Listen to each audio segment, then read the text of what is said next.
Salut à tous, bienvenue dans cet épisode numéro 17 des questions fréquentes de Helium. Et comme je vous l'ai promis dans la dernière vidéo, aujourd'hui nous allons parler du Scaling Reward. Le Scaling Reward, c'est quelque chose qui est particulièrement important quand on va optimiser le réseau dans la ville, puisque il est en lien avec la densité des hexagones et aussi avec les revenus qui sont distribués. Alors je laisse la place à notre expert qui est Chris, qui va se présenter et vous expliquer tout ça.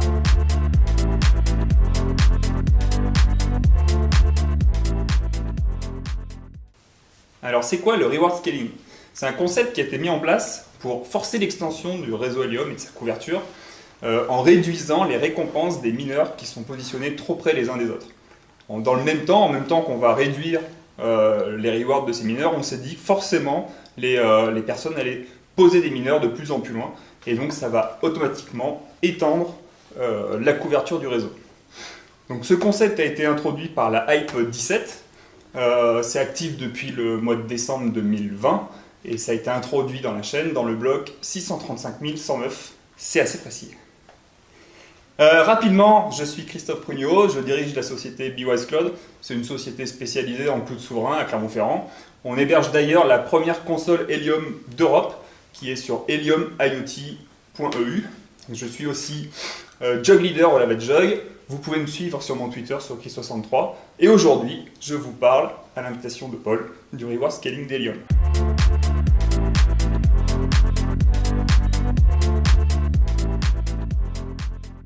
Si on devait vulgariser le reward scaling, pour faire simple, en 3 étapes, on va d'abord découper le monde en tuiles, comme dans un jeu vidéo.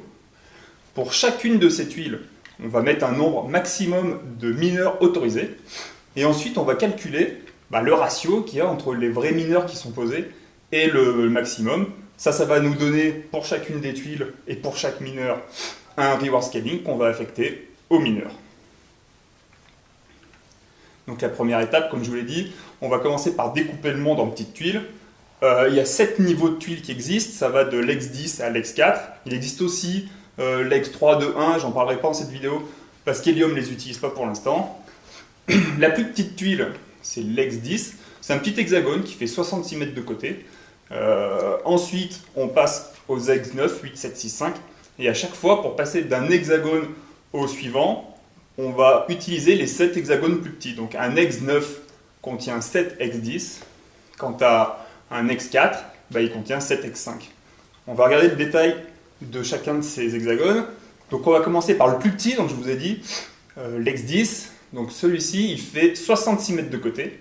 Donc j'ai positionné un mineur en haut à gauche, le petit point violet. On va le suivre dans toutes les tuiles justement jusqu'à l'hexagone 4.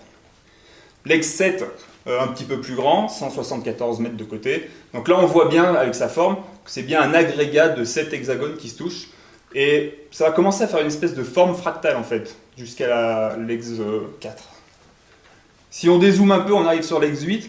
Lui, il est assez intéressant parce que c'est l'hexagone qui sert dans votre application. C'est l'hexagone vert qu'on a et sur le site web et sur l'appli mobile. Alors, dans les applis, c'est un hexagone.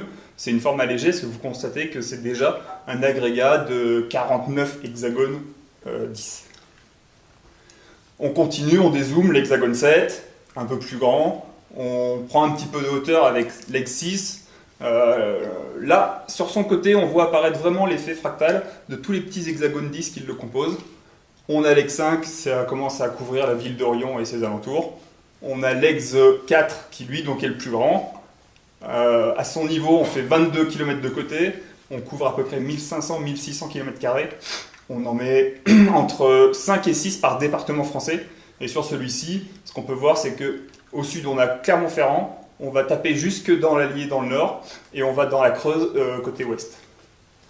Et donc si on a bien suivi notre point violet, qui était un mineur qui était positionné dans la ville d'Orion, et on l'a suivi dans tous les hexagones. Et ce qu'on va faire, c'est qu'on va calculer le reward scaling de ce mineur-là sur les 7 différents niveaux de tuiles. Ce qu'on va faire maintenant, c'est que je vais vous montrer les variables qui existent dans la chaîne. Je vous dis, on a inséré des variables dans la chaîne. Il existe 3 variables qui ont été positionnées pour chacune des 7 tuiles.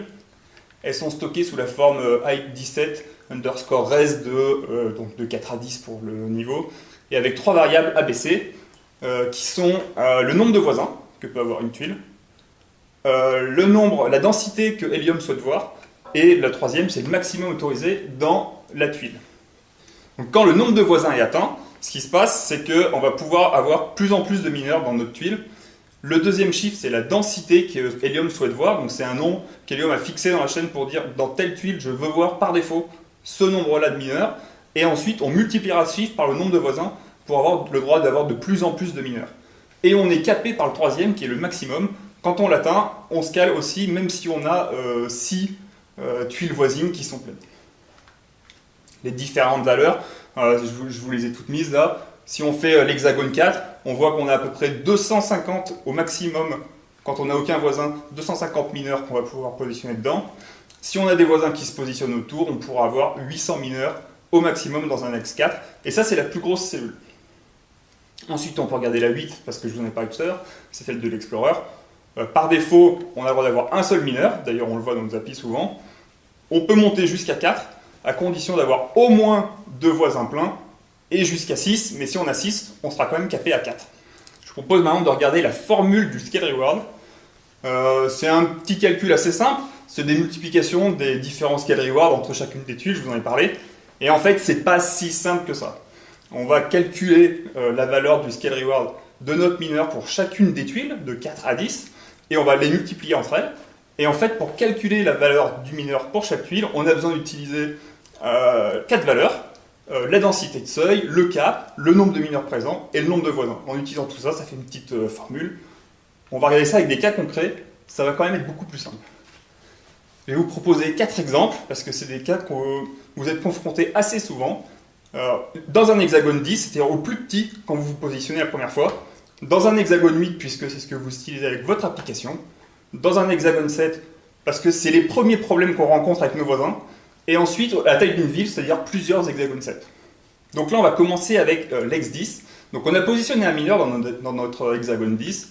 Et on voit autour, il y a 6 hexagones de A à F. Donc là, j'utilise l'application Hotspotty, qui est très intéressante pour ce genre d'outil. Et puis de découverte, on peut se promener comme ça d'hexagone en hexagone. Donc là, j'ai 6 voisins qui sont vides. Donc on est propre, pas de scale reward, on est à 100%. Qu'est-ce qui se passe là si, par exemple, on installe un mineur, mais alors vraiment dans le même hexagone? Eh bien, ça va se caler. Pourquoi ça se cale? Parce que si on regarde les valeurs qui sont inscrites dans la chaîne, on a le droit d'avoir 1 au maximum, on a une densité de 1 par défaut, donc on pourrait se dire qu'on a des multiples de 1 qui vont avoir lieu, mais comme il y a un cap de 1, de toute façon, même sans voisin, on se cale à 1 sur 2, donc on se retrouve avec nos 2 mineurs qui sont à 50% de reward. C'est un peu faussé parce qu'en plus, dans un hexagone 10, on est à moins de 300 mètres. Donc en plus d'avoir le scale reward, on ne witness pas entre nous. Ce qu'on va voir aussi, c'est que si on met des mineurs autour, donc des voisins qui viennent se positionner, et ben on reste à 50%, parce que de toute façon, il y a un cap à 1 sur cette chaîne, sur cet hexagone 10, on ne peut pas aller au-dessus. Maintenant, on va regarder l'hex 8 de l'Explorer. Donc là, j'ai positionné un mineur, j'ai aucun voisin, comme tout à l'heure, donc on est à 100%, tout roule. Ouais, mais alors, du coup, là, un peu dans le même esprit, là, si jamais on ajoute un mineur de plus, on est parti, on se cale à fond, on s'arrête plus? C'est la même chose. J'ai pas de voisin. Un hexagone 8, il peut avoir un mineur par défaut quand il n'a pas de voisin. Là, on est 2, donc on va se caler à 50%. On fait le calcul 1 sur 2.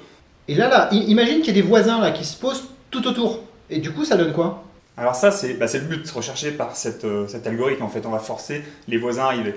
Par contre, ça va dépendre du nombre de voisins qui arrivent. C'est-à-dire que là, sur ce cas-là, j'ai un voisin qui arrive.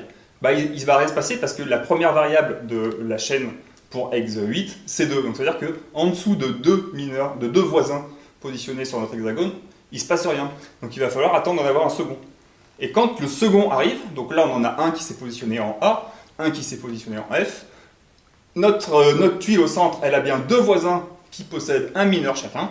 Donc, elle a atteint un nouveau seuil de densité. Elle peut multiplier son seuil de densité. Donc, on passe à 2. On a un cap de 4, on n'y est pas, donc on est à 2. Du coup, les 2 mineurs passent à 100%. Alors, dis-moi, je me rappelle, là, chez nous, à un moment, on était 4. Et puis, en fait, un jour, ça scalait, un jour, ça scalait pas. En fait, ça clignotait, ça n'arrêtait pas de changer, là. Tu peux m'expliquer cette situation? Ça, c'est une petite fourberie. J'ai mes 2 mineurs. en A et en E qui sont autour de ma zone où il y en a 2. Et en fait, ils sont pas stables. C'est-à-dire que vous avez quelqu'un qui l'éteint, qui le débranche, qui joue avec, et il s'éteint. Ou alors, il subit le petit souci qu'on a en ce moment avec la chaîne, et puis en fait, les mineurs, ils se mettent en sync pendant 2-3 jours.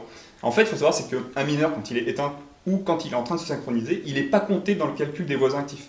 Du coup, on se retrouve avec un seul voisin, donc on a une densité de 2. On a un seul voisin, donc on n'a pas le droit d'avoir une densité de 2. Donc, automatiquement, on scale. Ok, donc de ce que j'ai compris, le fait qu'un mineur soit pas synchronisé, si jamais il est juste installé ou en cours de synchro, et ben du coup il compte pas. Mais alors, si on en rajoute un au centre, là dans cet exemple, concrètement ça donnait quoi? Alors, on va considérer que nos deux amis se sont rallumés autour. On en positionne un troisième au centre. Donc là, on a le droit d'aller jusqu'à 4, hein, donc on est à 3, sauf qu'on n'a que 2 voisins.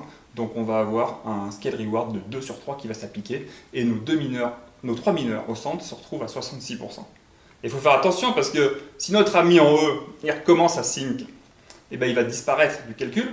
Et du coup, les 3 mineurs au centre, ils vont se retrouver à devoir faire le calcul 1 sur 3, puisqu'ils n'ont plus qu'un seul voisin actif. Donc ils vont scaler à 33%. Donc là, ça va clignoter comme tout à l'heure, mais avec un facteur à 33%. C'est un petit peu plus gênant. Ouais, mais alors là, imagine par exemple, un truc de fou dans la ville, on a 6 voisins. Là, ça donne quoi concrètement? Ça règle le débat en fait, puisque avec 6 voisins, là j'ai atteint mon seuil de 4. Je peux aller donc jusqu'à 4 mineurs, j'en ai 3, ils sont verts. Et si mon ami en E, il s'éteint, c'est pas grave en plus, parce que j'ai encore 5 voisins, donc j'ai toujours le droit d'avoir ce nombre-là. Et puis l'avantage, c'est que, comme j'ai 6 voisins, je peux mettre un 4e mineur dans ma tuile, et puis on va toujours rester à 100%. Par contre, si j'en ai un 5e qui arrive, voilà, c'est là où on recommence. Dans notre tuile, bien qu'on ait 6 voisins, on est capé à 4, donc on refait le calcul 4/5e, les 5 mineurs passent à 80%. Maintenant, on va regarder un exemple sur plusieurs niveaux imbriqués. Comme je vous ai dit, là on vient de faire hexagone 10, hexagone 8. On va regarder maintenant quand des hexagones 7 et des hexagones 8 se rencontrent. Donc là, j'ai pris une petite ville. Elle est composée donc d'un hexagone 7, mais aussi donc de 7 hexagones 8. On les voit. J'ai 3 mineurs qui se sont déployés en ville, tout va bien. Ils sont tous les 3 à 100%. Alors genre là, je suis le mec un peu relou, je me pointe, je me fous dans l'hexagone 8 qui est déjà occupé. Ça donne quoi là concrètement? Imaginons que tu viennes te positionner dans cet hexagone là, complètement à gauche. Et là, en fait, tu te retrouves dans la problématique que j'ai pointée avant. Cet hex 8, lui, il n'a qu'un seul voisin au sud, donc il n'a pas le droit d'avoir deux mineurs. Donc on va scaler à 50% dans cette tuile-là. Par contre, les autres, elles n'ont pas de voisins, elles n'ont pas de problème, elles sont dans un hex 7 propre, dans un hex 8 propre, elles sont donc à 100%. Si on mettait, mais genre un 5e mineur là, au nord là. Alors quand on va faire ça, il ne va pas se passer grand chose en fait. Le mineur qui arrive, lui, il est à 100% puisqu'il est tout seul au nord. On est dans un hex 7, donc on a le droit d'en avoir 5, on en a bien 5. Donc nos 3 mineurs, nos 2 mineurs qui étaient à 100% et celui qui vient d'arriver, il reste à 100. Les deux autres, ils sont toujours dans leur petit coin trop proche, donc ils sont à 50%.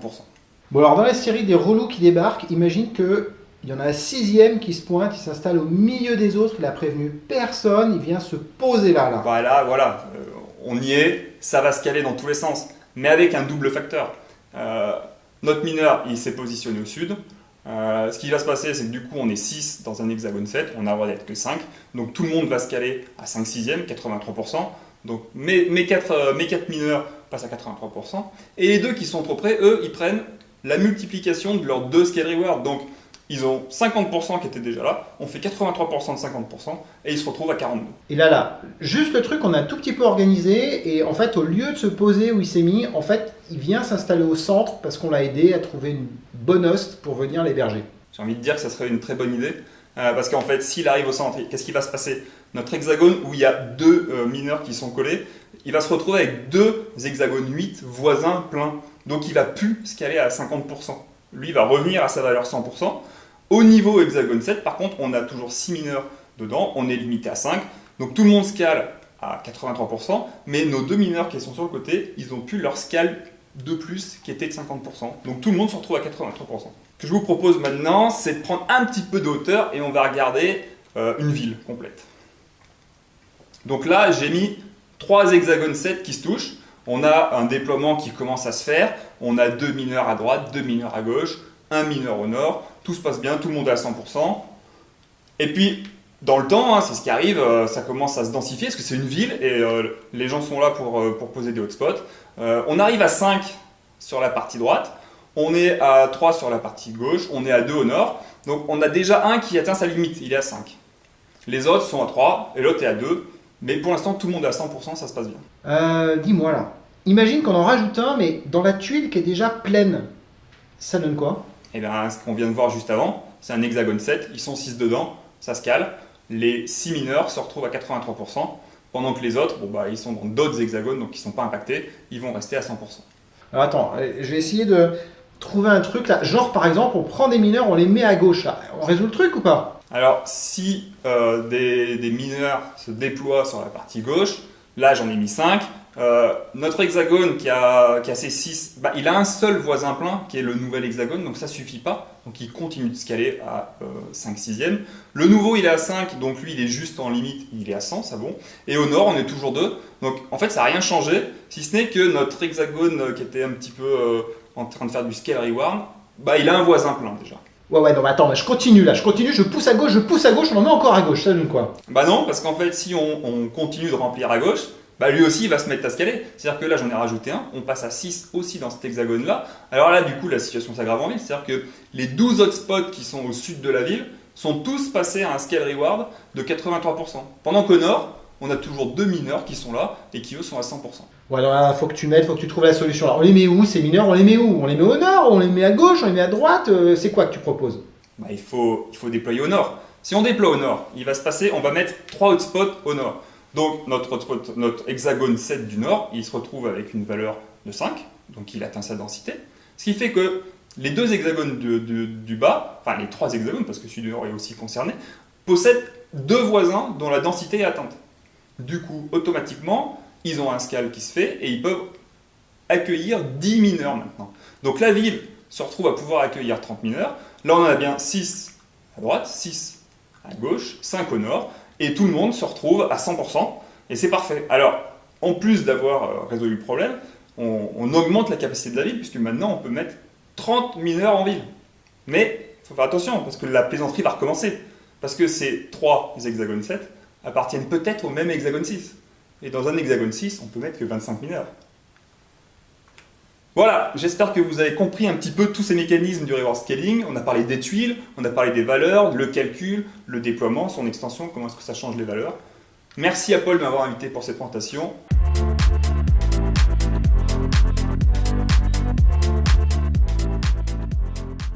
Merci beaucoup Chris, c'était vraiment super, je pense qu'on a appris énormément de trucs sur le reward scaling et le fonctionnement des eggs, donc ça c'est vraiment top à mon avis. Je pense que vous avez compris aussi que la densité c'est pas forcément une fatalité, alors forcément si vous êtes sur Paris qui a déjà 800 mineurs, il y a un moment ça passe plus, mais si vous avez une densité qui est pas de cet ordre là et que vous avez des problèmes de scaling, vous voyez que en trouvant des personnes et des nouveaux endroits où déployer, donc en fait en étant dans le réseau, on arrive à solutionner ce genre de problème, donc ça c'est plutôt cool. Donc merci Chris de nous avoir expliqué tout ça. Je vous donne rendez-vous dans la prochaine vidéo où cette fois je vous parlerai a priori du POC V11 qui va changer la façon dont le système de witness et de POC fonctionne et donc un peu faire évoluer les rewards, ce que vous avez peut-être déjà un peu senti parce que ces derniers jours les rewards ont un peu changé. Chez nous ça a plutôt augmenté donc c'est positif, chez certains ça a peut-être du coup diminué. Je vous expliquerai tous les secrets de ça pour mieux comprendre. Ciao!